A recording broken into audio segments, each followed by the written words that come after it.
हा चित्रपट 1618च्या सुमारास सुरू होतो, जिथे काही लहान मुले तुकाला शोधत असतात आणि तुका जेव्हा यांना भेटतो तेव्हा हे सर्व पाहतात की तुका पांडुरंगाच्या मूर्तीला मिठी मारून बसलेला आहे, ज्यामुळे हे सर्व तुकावर हसतात. त्याचबरोबर तुकाच्या आईला जेव्हा याबाबत माहीत होतं तेव्हा त्या तुकावर खूप खवळतात, कारण या काळी समाजात खूप मोठ्या प्रमाणात जातीभेद होता. म्हणजेच तुम्हाला माहित असेल की खालच्या जातीच्या लोकांनी उच्च जातीच्या लोकांना स्पर्श देखील केला तर ते अशुभ मानलं जायचं. आणि तुकाने तर पांडुरंगाच्या मूर्तीला मिठी मारली होती, त्यामुळे त्याच्या आईचं म्हणणं असतं की आता खूप मोठा कोप होणार. आता तुकाच्या घरच्यांबद्दल सांगायचं तर यांचं कुटुंब गावातील सावकार कुटुंब असतं. म्हणजेच तुकाचे वडील सावकार असतात, जे की लोकांच्या कोणत्या ना कोणत्या गोष्टी त्यांच्याकडे तारण म्हणून ठेवून घेत असतात व त्याच्या बदल्यात त्यांना काही काळासाठी पैसे देत असतात. तसेच यांना विठ्ठलाची खूप ओढ असते व दरवर्षी ते पंढरपूरला वारीला जात असतात आणि आता देखील ते वारीवरूनच आलेले असतात. सोबतच तुकाला सावजी नावाचा मोठा भाऊ तर कान्होजी नावाचा लहान भाऊ देखील असतो, ज्याला सर्व कृष्ण म्हणत असतात. आणि या तिघांना एक सर्वात लहान बहीण असते, म्हणजेच हे 4 बहीण भाऊ असतात. सावजीबद्दल सांगायचं तर सावजी खूप देवभोळा असतो, म्हणजेच त्याला भक्तीचं व देवधर्माचं इतकं वेड असतं की त्याच्या आजूबाजूला नक्की काय चाललं आहे याचं देखील त्याला भान नसतं. तो सततच्याच विचारांमध्ये मग्न असलेला दाखवला आहे. आणि तुका पण एक प्रकारे तसाच असतो, पण त्याला भक्तीतला व सामान्य जीवनामधला फरक चांगला समजत असतो. प्रत्यक्ष त्यांच्या घरात पांडुरंगाचं वडिलोपार्जित मंदिर असतं आणि यांचे वडील पांडुरंगाची खूप सेवा करत असतात. बहुतेक यामुळेच या भावांना देवधर्माचं वेड असावं. असो, आता तुकाचे वडील वारीहून परतलेले असतात, त्यामुळे तुका त्यांना विचारतो की आपल्या गावातील विठ्ठल आणि पंढरपूरचा विठ्ठल वेगळा असतो का, ज्यावर ते म्हणतात की विठ्ठल हा एकच आहे. तुका म्हणतो मग गावात विठ्ठल असताना तुम्ही पंढरपूरला का जाता, तिथला विठ्ठल तुम्हाला भेटतही नाही.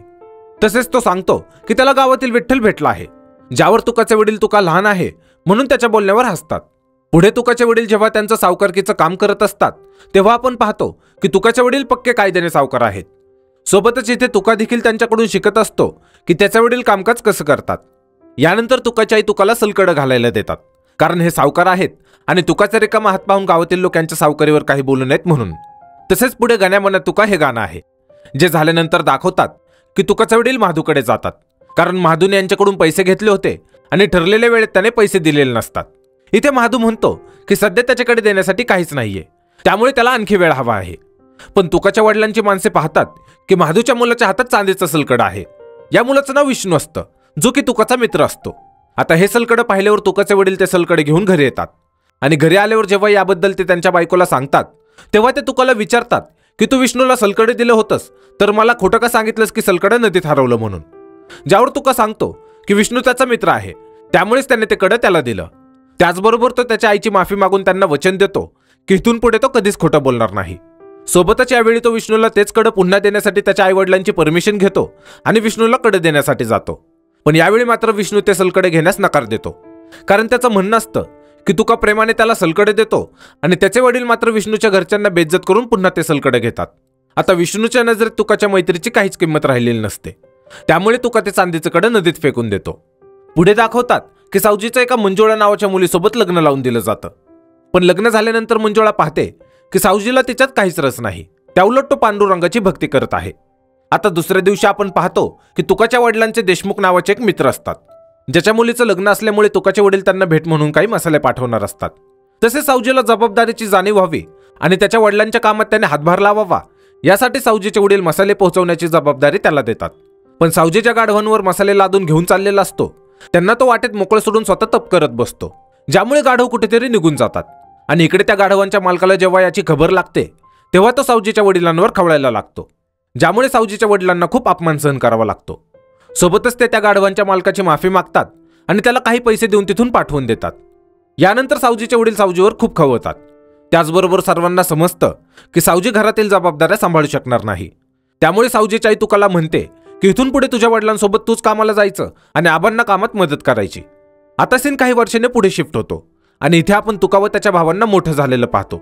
तसेच त्याचं रखमा नावाच्या मुलीसोबत लग्न झालेलं असतं आणि त्याच्या लहान भावाचं म्हणजेच कृष्णाचं लग्न शेवंता नावाच्या मुलीसोबत झालेलं असतं. तसेच दाखवतात की तुकारामच्या बायकोला म्हणजेच रखमाला दम्याचा आजार असतो, ज्यामुळे ती सारखे आजारी असते. त्यातच रखमाला मूल होत नसतं, ज्यामुळे तुकाचे आई वडील तुकाला म्हणतात की तू दुसरं लग्न कर. जर पहिल्या पत्नीला काही कारणाने मूल होत नसेल तर दुसरं लग्न करणं त्या काळची रीत होती. यावर तुका त्यांना म्हणतो की रखमाला मूल होत नाही हे महत्वाचं नाही, दादा म्हणजे सावजी त्याच्या बायकोसोबत नवऱ्यासारखं वागत नाही त्याचं काहीतरी करा. ज्यावर तुकाच्या आई वडिलांना काहीच बोलता येत नाही. पुढे आपण पाहतो की रखमा काही केल्या आजारातून बरी होत नसते.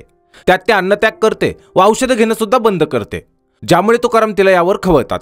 पण रखमा म्हणते की तिचा आजार शारीरिक नाही तर मनाचा आहे, कारण तिला मूल होत नाही, त्यामुळे सर्वच तिच्यासाठी चिंतित आहेत. सोबतच त्या तुकारामला म्हणतात की तुम्ही दुसरं लग्न करा आणि मग बघा मी कशी लगेच बरी होते ते.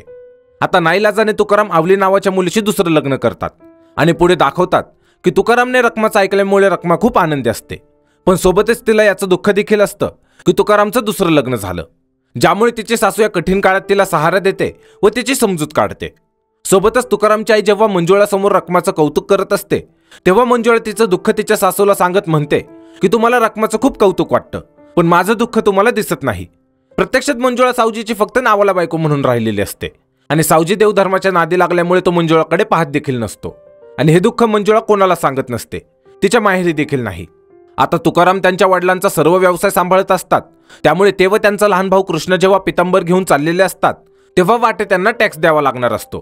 पण हा टॅक्स वसूल करणारा यांच्याकडून जास्तीचा टॅक्स घेत असतो, कारण त्याचं म्हणणं असतं की तो नियमाप्रमाणे टॅक्स घेत आहे आणि नियम सर्वांसाठी एकच आहेत. इतके तिथे एक भटजी येतात ज्यांचं म्हणणं असतं की ते मठामध्ये भात आणि काही पूजा करण्याचे सामान घेऊन चालले आहेत, जे की देवाच्या कामासाठी वापरलं जाणार आहे.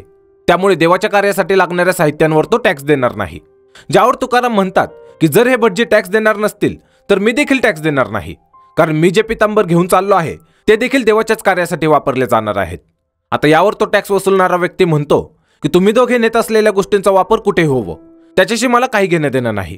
मी माझं काम करतोय आणि तुम्हाला टॅक्स द्यावाच लागेल, असं म्हणून तो या दोघांकडून टॅक्स घेतो. तसेच तुकाराममुळे या भटजींना देखील टॅक्स द्यावा लागला, त्यामुळे तो यांच्यावर चिडलेला असतो.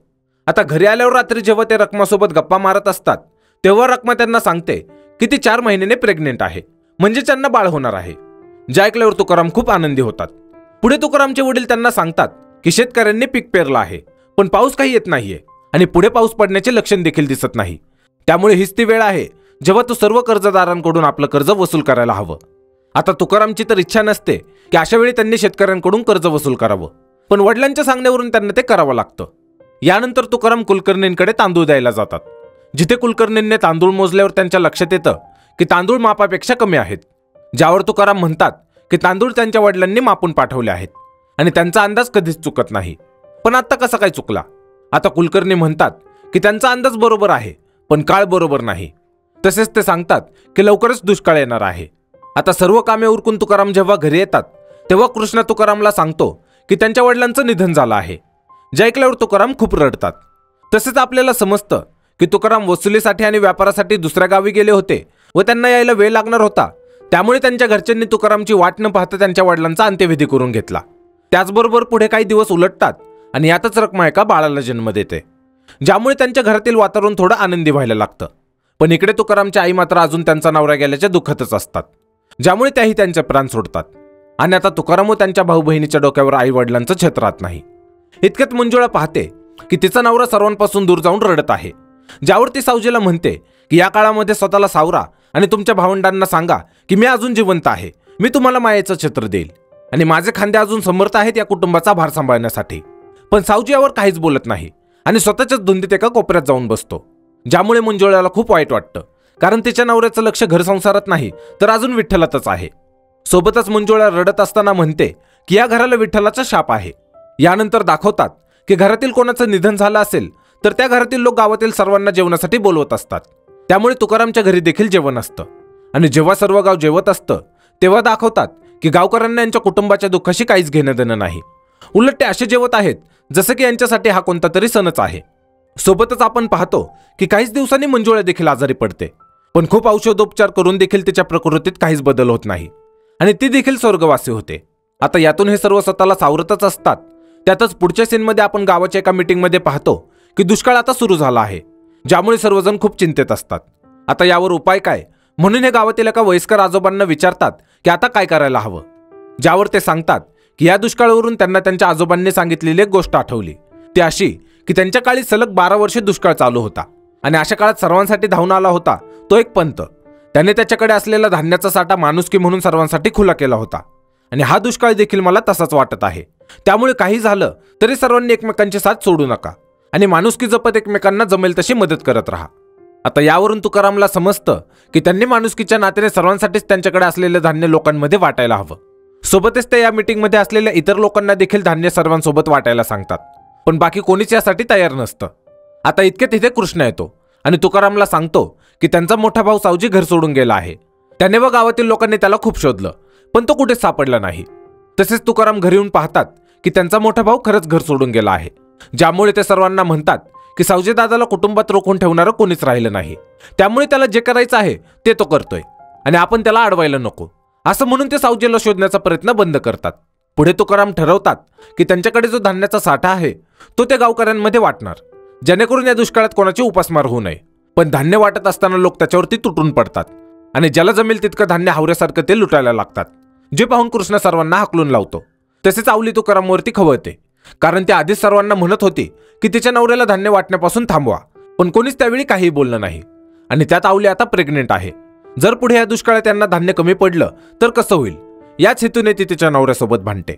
त्याचबरोबर पुढे इतका भयानक दुष्काळ पडतो की सर्वांचेच खाण्याचे हाल होतात.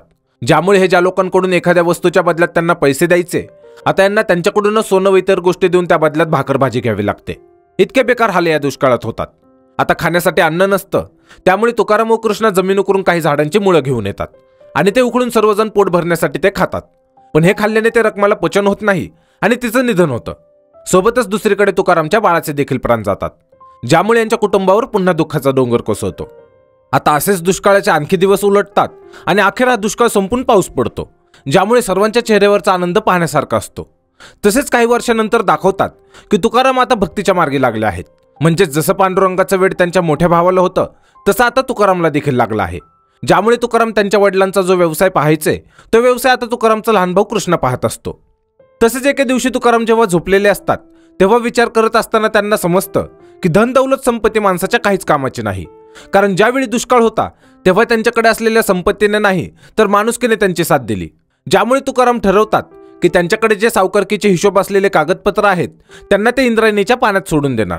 आता तुकाराम जेव्हा हिशोबाचे कागदपत्र पाण्यात सोडत असतात तेव्हाच तिथे त्यांच्या कुटुंबातील सर्वजण येतात आणि त्यांना तसं करण्यापासून अडवतात. ज्यावर तुकारामच्या लक्षात येतं की यात त्यांच्या लहान भावाचे म्हणजेच कृष्णाच्या हिस्साचे देखील कागदपत्रे आहेत, जे की ते कृष्णाला देतात आणि स्वतःच्या हिस्साचे कागदपत्रे बुडवून टाकतात. इथे त्यांची बायको आवली त्यांना असं करण्यापासून अडवण्याचा खूप प्रयत्न करते, पण तुकाराम काही ऐकतच नाहीत. सोबतच दुसऱ्या दिवशी ज्या ज्या लोकांच्या वस्तू तुकारामांनी तारण म्हणून ठेवून घेतल्या होत्या त्या सर्व ते त्यांना परत करून टाकतात आणि सर्वांना सांगतात की त्यांनी सावकारकी कायमची सोडून टाकले आहे. आता या सर्वांमुळे आवली खूप दुःखी होते आणि ते घराची सर्व जबाबदारी कृष्णा व त्याच्या बायकोच्या हाती सोपवण्यासाठी तिजोरीच्या चाव्या कृष्णाच्या बायकोला द्यायला लागते. कारण तिचं म्हणणं असतं की जो घरातील सर्व कामकाज पाहत असतो त्यालाच घरामध्ये मोठं मानलं जातं. पण कृष्णा त्या चाव्या घेण्यास नकार देतो. त्याचबरोबर आवली इथून गेल्यावर कृष्णा त्याच्या बायकोला म्हणतो की मी जे केलं ते तुला आवडलं नाही का? ज्यावर ती म्हणते की मला चाव्याच काय तर हे घरच नको, कारण या घराला विठ्ठलाचं वेड आहे. यानंतर वृक्षवल्ली आम्हा सोयरी हे गाणं आहे, ज्यात दाखवलंय की तुकाराम घरातून निघून जातात आणि एका डोंगरावर जाऊन तप करायला बसतात. ज्यामुळे इकडे आवली ठरवते की जोपर्यंत तुकाराम घरी परतणार नाहीत तोपर्यंत ते अन्न खाणार नाही. ज्यामुळे कृष्णा व त्यांच्याकडे काम करणारा संतोबा तुकारामला शोधत डोंगरावर जातात, जिथे हे पाहतात की तुकाराम अभंग म्हणत आहेत. सोबतच त्यांना माहीत होतं की हा अभंग तुकारामांनीच रचला आहे. ज्यामुळे संतोबा तुकारामांना विचारतो की अभंग रचण्याचा अधिकार तुला आहे का? कारण की त्या काळी अभंग रचणे व ओव्या लिहिणे हा अधिकार फक्त त्याच लोकांना होता जे की उच्च जातीचे होते, म्हणजेच ब्राह्मण जातीचे लोक. ज्यावर तुकाराम म्हणतात की संत नामदेव महाराजांनी देखील अभंग रचले होते आणि ते तर ब्राह्मण पण नव्हते. यानंतर कृष्णा तुकारामांना घरी घेऊन येतो, जिथे आवली त्यांच्यावर खूप खवळते. तसेच ती म्हणते की एकतर सगळं सोडा आणि संन्यास घ्या, नाहीतर नीट संसार करा. जोपर्यंत तुमची पोरं आणि मी आहे तोपर्यंत मी तुम्हाला असं वागू देणार नाही. सोबतच ती म्हणते की जर तुम्हाला विठ्ठलाची सेवा करायची असेल तर आधी तुम्ही शेती करून घरात खाण्यापिण्याची सोय करा आणि मग जे काही विठ्ठल विठ्ठल करायचे ते करा, मी तुमच्यामध्ये येणार नाही. आता यावर तुकाराम राजी होतात आणि पुढे ते शेती करण्याच्या मागे लागतात. त्याचबरोबर इथे सदा माझे डोळा हा अभंग आहे, ज्यात दाखवलं आहे की तुकाराम शेती करत करत घराकडे व त्यांच्या बायको मुलांकडे लक्ष तर देतातच, सोबतच ते विठ्ठलाची भक्ती देखील करतात. सोबतच ते त्यांच्या घराच्या अंगणात पांडुरंगाचं नवीन मंदिर देखील बांधतात आणि पुढे ते तिथेच लोकांना संबोधण्यासाठी कीर्तन करणे सुरू करतात. ज्यामुळे यांच्या गावातील लक्ष्मीदास म्हणून जो सावकार असतो त्याला तुकारामांचा खूप द्वेष वाटतो आणि त्यांची भरभराट पाहून तो व काही भट मिळून ठरवतात की ते मंबाजी बोवा नावाच्या एका ब्राह्मणाला त्यांच्या गावातील मठाचा उद्धार करण्यासाठी बोलवणार, जेणेकरून जे लोक तुकारामच्या मागे पुढे करत असतात ते त्यांची साथ सोडून यांचे गुण गायला लागतील. आता हा जो मंबाजी असतो तो खूप खडूस असतो आणि याचा व्यवसाय एक प्रकारे असा असतो की गावोगावी मठ व मंदिर उभे करायचे आणि तिथे भक्तीच्या नावाखाली लोकांना जमा करून त्यांच्याकडून कशा ना कशा प्रकारे पैसे उकळून काढायचे. आता तुकारामांना जेव्हा मंबाजीबद्दल माहिती मिळते तेव्हा ते त्यांना भेटायला जातात. प्रत्यक्षात तुकाराम अभंग रचना करत असतात आणि त्यांना संस्कृत भाषा चांगलीच लिहिता वाचता येत असते. तसेच भगवद्गीतेबाबतीत त्यांचे काही प्रश्न असतात आणि मंबाजीला भगवद्गीतेबद्दल बरीच माहिती असते.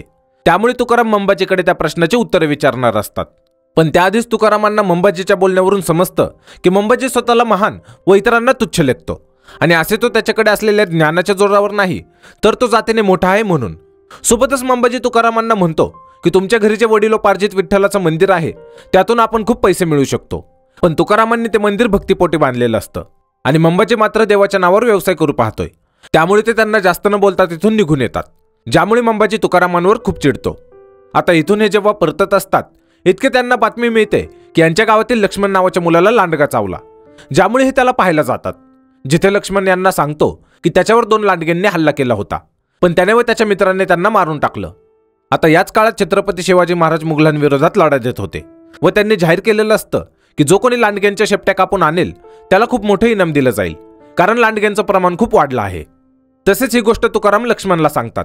जे ऐकल्यावर लक्ष्मण त्याने मारलेल्या लांडग्यांच्या शेपट्या कापून छत्रपती शिवाजी महाराजांना दाखवण्यासाठी जायला निघतो आणि त्यांना भेटून आल्यावर तो तुकारामांना सांगतो की महाराजांनी त्याचं खूप कौतुक केलं आणि त्यांनी मला त्यांच्या सैन्यात सामील व्हायला सांगितलं आहे. पण यावर लक्ष्मणच्या वडिलांचं म्हणजेच हनुमानचं म्हणणं असतं की ते लक्ष्मणला महाराजांकडे पाठवणार नाहीत. ज्यावर तुकाराम त्याला समजावतात की महाराज जे काही करत आहेत ते आपल्यासाठीच करत आहेत, त्यामुळे तू निश्चितपणे लक्ष्मणला त्यांच्याकडे पाठव. सोबतच हनुमंत तुकारामांच्या सांगण्यावरून त्याच्या मुलाला महाराजांकडे पाठवून देतो.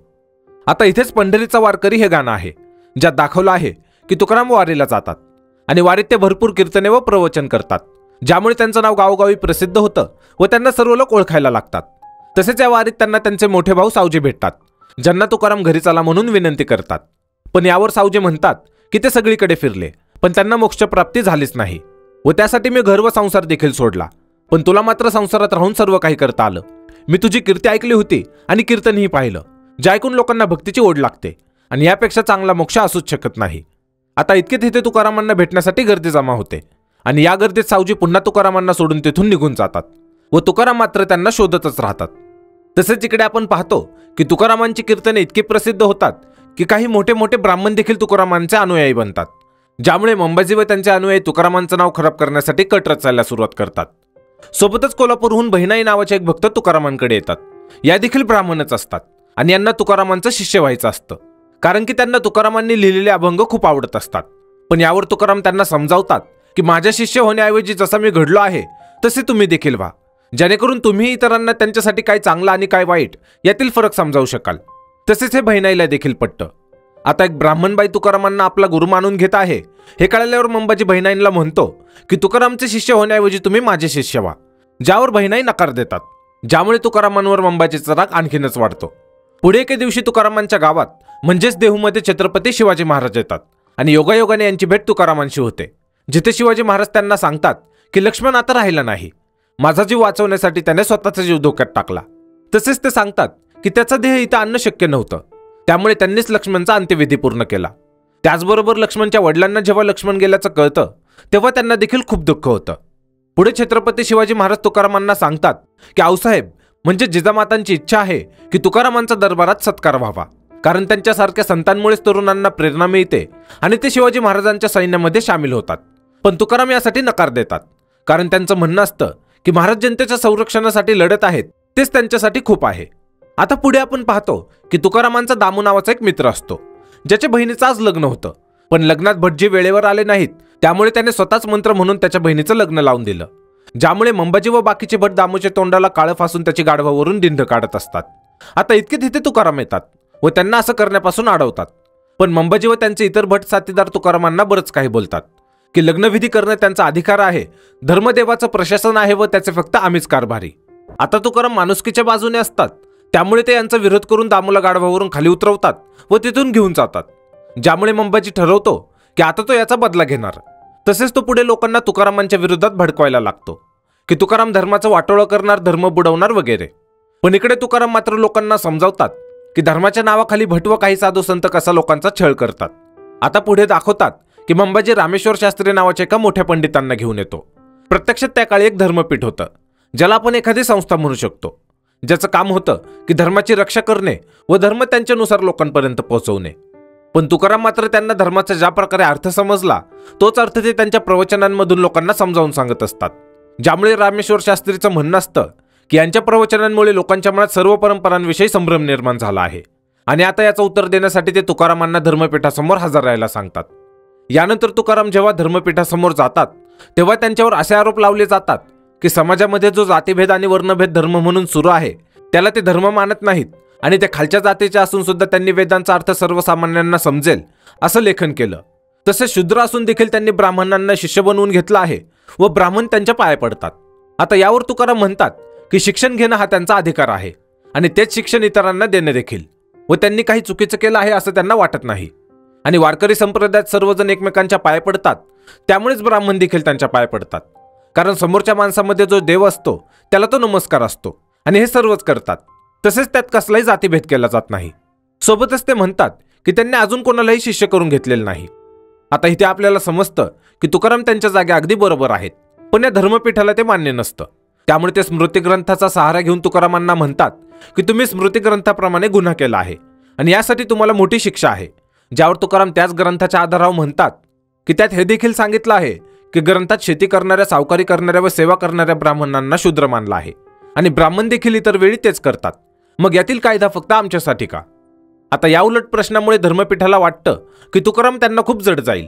त्यामुळे ते तुकारामांना शिक्षा म्हणून आदेश देतात की यापुढे तुकारामांना काव्य लिहिता येणार नाही आणि आतापर्यंत त्यांनी जे काव्य लिहिले आहेत त्याच्या वह्या त्यांना पाण्यात बुडवाव्या लागतील. आणि जर त्यांनी तसं केलं नाही तर त्यांची सर्व संपत्ती जप्त करण्यात येईल व त्यांच्यावर बहिष्कार टाकण्यात येईल. आता नाईलाजाने तुकाराम त्यांच्या सर्व काव्यांच्या वह्या पाण्यात सोडून देतात. पण सर्व काही गमावल्याच्या भावनेमुळे त्यांना खूप दुःख होतं व सलग 13 दिवस ते अन्नपाणी न घेता इंद्रायणीच्या काठावर बसून राहतात. ज्यामुळे ही बातमी गावोगावी पोहोचते आणि त्यांचे अभंग ऐकणारे व काव्य वाचणारे लोक गावागावावरून त्यांना भेटायला येतात. तसेच ज्यांनी ज्यांनी तुकारामांची काव्य वाचली होती त्यांनी ती पाठ करून ठेवलेली असतात आणि इथे प्रत्येकजण त्यांना पाठ असलेले तुकारामांची काव्य म्हणून दाखवतो. ज्यामुळे आपल्याला माहीत होतं की काव्य लिहिलेल्या वह्या जरी इंद्रायणीत बुडाल्या असल्या तरी त्यातील प्रत्येक काव्य, ज्याला आपण सध्या अभंग म्हणतो, ते लोकांच्या मनात खोलवर रुजून बसलेले आहेत आणि ते कधीच पुसले जाणार नाही. सोबतच इथे जगण्याचा पाया, चालण्याचे बळ हा अभंग आहे, ज्यात आपण पाहतो की रामेश्वर शास्त्रींना देखील समजलेलं असतं की तुकारामांचे विचार चुकीचे नाहीत आणि ते जे काही करत आहेत ते अगदी बरोबर आहे. सोबतच ते वारकरी संप्रदाय मान्य करून सर्वांसमोर तुकारामांना नमस्कार करतात. आणि ह्याच हॅपी एंडिंग सोबत हा चित्रपट इथेच संपतो.